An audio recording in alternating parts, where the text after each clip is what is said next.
asalaamaaleykum dal leen ak jàmm ëttu yéenekaay yi ñu xëyandool tey jilee li ñu gën a waxtaanee moo jëm ci jële bi ñu jëlee ci boppu Dakar Dem Dikk maître Moussa Diop ñu door ko ak waa Sud Quotidien Macky dàq na maître Moussa Diop loolu la ñu mën a jàng ci xët bu njëkk bu ëttu yéenekaay bu groupe Sud Communication ñu ñuy xamal ne maître Moussa Diop nekkatul directeur général bu société bi nga xam ne day yëngu ci wàllu dem beeg dikk bi te ñu duppee ko Dakar Dem Dikk li waral njiitu réew mi jël boobu dogal nag moom kenn amu ci lu leer wante ak lu mën a am suñu naataango yi fare ci avenue Bourguiba dina daal am na luñ cay ruumandaat suñu naataango yi dellu si bu baax a baax ci jéego yi nga xam ne moom la fi maître Moussa Diop jot a am wante it yenn ci loo xam ne daal mën na ko nërmeel maître Moussa Diop ci bopp Dakar Dem Dikk jot na ci def ay liggéey yu am solo wante nag am na ñenn ci ay naataangoom yoo xam ne nag dañoo ñaawlu bu baax a baax kàddu yi nga xam ne moom la doon yëkkati ci kër taskatu xibaar yi bi ci mujj jëm ci wàllu ñetteelu mandat maître Moussa Diop yëkkati yi li kàddu ne Macky Sall daal mënul amal ñetteelu mandat ñu waxtaane ba tey coowlu ñetteelu mandat boobule terminus daal le maître Moussa Diop wàcc fi mu ne bu ñu sukkandikoo ci waa tribune Macky Sall dafa tekki ndombo tànkam ginnaaw gi mu àddoo jëmale ci ñetteelu mandat boobule maître Moussa Diop mooy ñetteelu doomi aadama boo xam ne daal ñetteelu mandat bi saf na ko sàpp bu ñu sukkandikoo ci waa Vox Populi dafa yëkkati woon ay kàddu ne ñetteelu mandat bi daal mun nañ ko méngale coup d'état constitutionnel wante nag suñu naataangoo yi dañuy xamal ne pale ñoom nee nañu li tax ñu jële ko ci bopp Dakar Dem Dikk nag mooy doxalin bu sellul Moussa Diop mooy ñetteelu doomi aadama bi nga xam ne daal troisième mandat bi fi mu ko yóbbu amul ndox bu ñu sukkandikoo ci waa Laas ginnaaw Sori Kaba ak Moustapha Diakhaté moom mooy ñetteelu nit bi nga xam ne yet bi dal na si boppam ginnaaw gi mu àddoo ci loolu le wax li mu xalaat na mu ko xalaatee ñu xamee ko mujj naka sànq bu ñu sukkandikoo ci waa Laas li ko yóbbee nag du lenn lu dul ñetteeli mandat bi bu ñu sukkandikoo ci waa critique direct news moom dellu si yenn yoo xam ne ñu ngi koy waxtaane ci suuf te fësal lool ne ay weer a ngi nii daal diggante Macky Sall ak maître Moussa Diop daal rattaxuloon suñu naataango bi dellu si baax a baax ci lan moo waral ci dëgg-dëgg ba ñu jëlee maître Moussa Diop ci bopp boobule société dafa yaakaaroon ne moo gën a muus nit ñi di def ay déclaration yu ko neex loolu yëpp ngir bés bu ñu ko jëlee foofule nit ñi yaakaar ne ñetteelu mandat bi moo ko yóbbee Macky Sall daal dafa dal bu baax a baax ci kenn ki nga xam ne daka doon layool bu ñu sukkandikoo ci Dakar Times dàq bi ñu dàq Sori Kaba ak Moustapha Diakhaté ak maître Moussa Diop soxal na it waa Rewmi Quotidien ñoom nag nee nañu ñetteelu mandat bi daal ab lay la ndax ñooñu le dañoo amoon ay jafe-jafe ak Macky Sall moo tax ñu doon def ay déclaration yu leen neex xam ne dana métti président Macky Sall moo tax it waa Rewmi Quotidien ne daal li leen dal ñoo ko yóbbee seen bopp Oumar Ben Boun Khatab Sylla moom la ñu tabb muy directeur général bu bees bu Dakar Dem Dikk bu ñu jugee ci Dakar Dem Dikk ñu jàll ci chambre de commerce bu Ndakaaru Abdoulaye Sow dal bu baax a baax ci Serigne Mboup bu ñu sukkandikoo ci l'info Abdoulaye Sow leeral na diggante gu xajam ci digganteem ak Serigne Mboup fukki fan ak juróom-ñett ci weeru février bi ñu génn ba tey jile daal Serigne Mboup mi ngi dal ci seen kaw wante ñoom daal dañoo jëloon décision ne duñu ko faale duñu ko ca topp wante nag ni ñu doon wote budget chambre de commerce bi nag mbir yi ëpp ñu xam ne faaw ñu àddu ci bureau consulaire bu chambre de commerce bu Ndakaaru tegaat ci place am Serigne Mboup bu ñu sukkandikoo ci lii quotidien muñulul dara Serigne Mboup moom nag li ñu teg ci ndoddam mooy dafa bëgg indi jeexi jaaxa foofule ci chambre de commerce bu Ndakaaru tontu na bu baax a baax président bu CCBM bu ñu sukkandikoo ci le témoin quotidien dàquñ benn yoon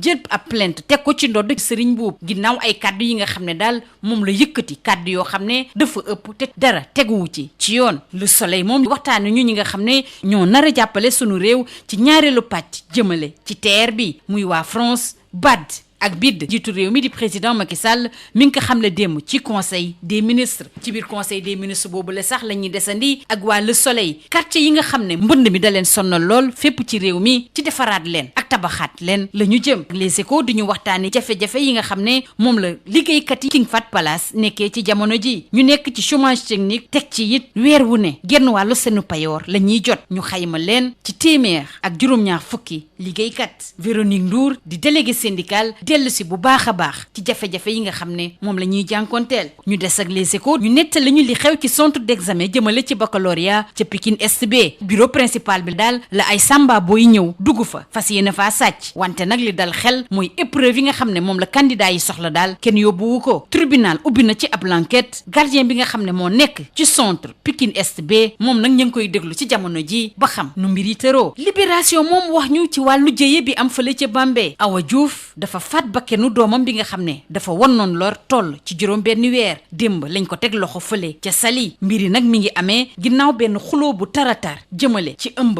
doomam ci la daal yóbbu Mariama Ndolli di doomam bile ci wanag yi faat bakkanam bu ñu sukkandikoo ci Libération ndem si yàlla si nag fukki at ak juróom-ñeent la amoon stade dellu si ci wàllu Keita Baldé ndax Keita Baldé fi mu toll ni nag dana amal yeneen i jéego ginnaaw Lazio Inter ak Monaco muy fàttali jafe-jafe yi nga xam ne moom la am ca Monaco ginnaaw gi mu jugee ca Lazio Stade di laajte ndax Valence dina mayaat beneen chance kii di Keita Baldé Stade dellu si waat ci waxtaan yu am solo yi nga xam ne moom la ñu amal démb ci diirub ñaari waxtu Barça bañ ba tëdd si naaj ba ne kii di Messi du fa jugee. ñu jeexale koog waa sunu lomb dellu si juróom benn kilifa yi nga xam ne daal moom la ñuy tudd seeni tur ne ñoom ñoo nar a wuutu Alioune Sarr ci bopp CNG muy Cheikh Tidiane Ndiaye Tyson Meissa Ndiaye Babacar Diouf Kéba Kanté ak Djibril Seck suñu naataangoo yi xamal ne ñiy yëngu ci wàllu arène bi fi mu toll nii daal ci loolu la ñuy yëngu di waxtaane bu baax a baax kan moo nar a wuutu Alioune Sarr ci bopp CNG bi ci seen groupe WhatsApp ci ëttu yéenekaay yi ak ci réseaux sociaux yëpp daal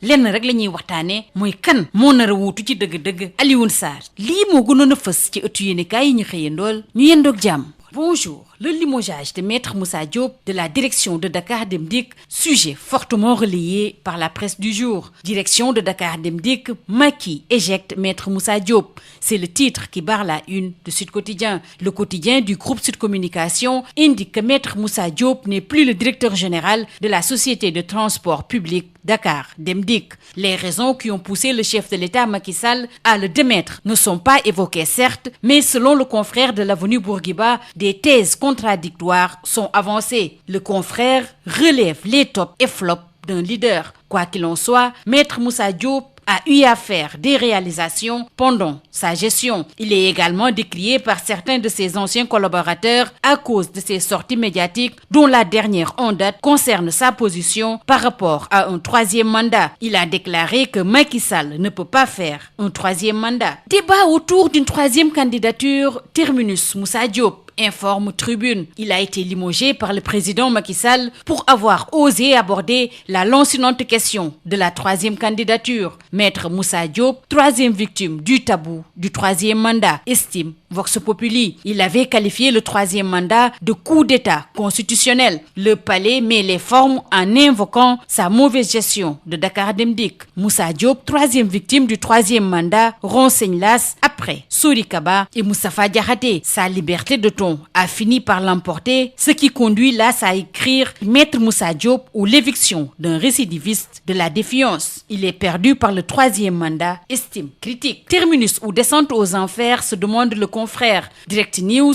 relève des indiscrétions qui révèlent que depuis des mois, il n'était plus en odeur de sainteté avec le président Macky Sall et nous livre les véritables raisons d'un limogeage. Il a joué au plus malin en faisant une déclaration fracassante pour être considéré comme une troisième victime du troisième mandat. Macky Sall sanctionne son dernier défenseur, estime Dakar Times. Limogeage de Kaba, Moustapha Diakhaté et de Maître Moussa Diop. Le troisième mandat est juste un prétexte, soutient Rewmi Quotidien, car ce sont des personnes qui étaient déjà en bisbille avec Macky. Et c'est parce que le torchon brûle entre eux et le président qu'ils ont justement fait leur déclaration, sachant que cela allait le heurter. Ils l'ont tous les trois cherché. Oumar Ben Boun Khattab Silla a été nommé nouveau directeur général de Dakar Dem Dikk. Après la société de transport Dakar Dem Dikk, intéressons-nous à présent à la chambre de commerce de Dakar. Abdoulaye Sow s'en prend à Serigne Mboup, rapporte l'info. Il solde ses comptes et apporte toute la lumière sur son désaccord avec Serigne Mboup. Il déclare, je cite, « Nous subissons des attaques depuis le 18 février, mais nous avons jugé nécessaire de ne point y répondre. Mais le vote du budget de la chambre a jeté le feu aux poudres. » Fin de citation. Le bureau consulaire remet Serigne Mboup à sa place,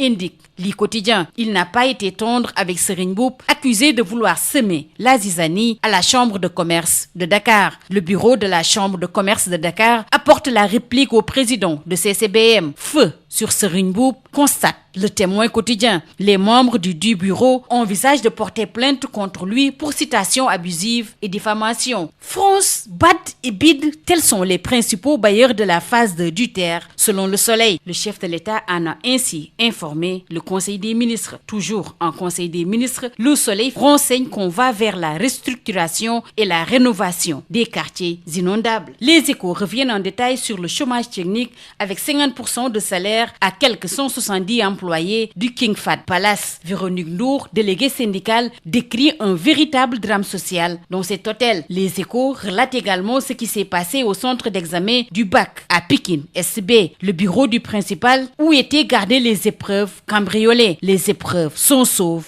Heureusement, le parquet ordonne une enquête. Le gardien, auditionné. Selon les Échos, Libération nous parle de ce drame à Bambey. La maman tueuse interceptée après une courte cavale. Awa Diouf a exécuté sa fille enceinte de 6 mois. Il est tombé hier à Saly. Le drame s'est passé après une dispute houleuse autour de la grossesse de sa fille. Elle a entraîné Maria Mondoli dans les toilettes avant de passer à l'acte. La victime, d'après Libération, n'avait que 19 ans. Stade, le quotidien du sport, titre ce matin sur après Lazio, Inter et Monaco, Keita Baldé va-t-il rebondir? La fusée de la Lazio freinée à Monaco, son prêt non concluant à l'Inter Milan, Valence pour redorer son blason, se demande. Stade qui est également revenu sur la réunion de crise. 2 heures de négociation, le Barça refuse de libérer Messi. Terminons par Sunulombe qui nous présente les 6 personnalités citées pour succéder à Alioune Sarr. En l'occurrence, Cheikh Tidiane Ndiaye, Tyson, Meïssa Ndiaye, Babacar Diouf, Keba Kanté et Djibril Seck. Le confrère renseigne que les acteurs de l'arène ne croisent pas les bras. Il dresse le profil du futur successeur d'Alioune Sarr. Dans les groupes WhatsApp, les médias et autres réseaux sociaux, 6 personnages de haut prestige sont cités pour remplacer le président actuel de l'instance dirigeante de la lutte. C'est tout. À vos journaux et très bonne lecture.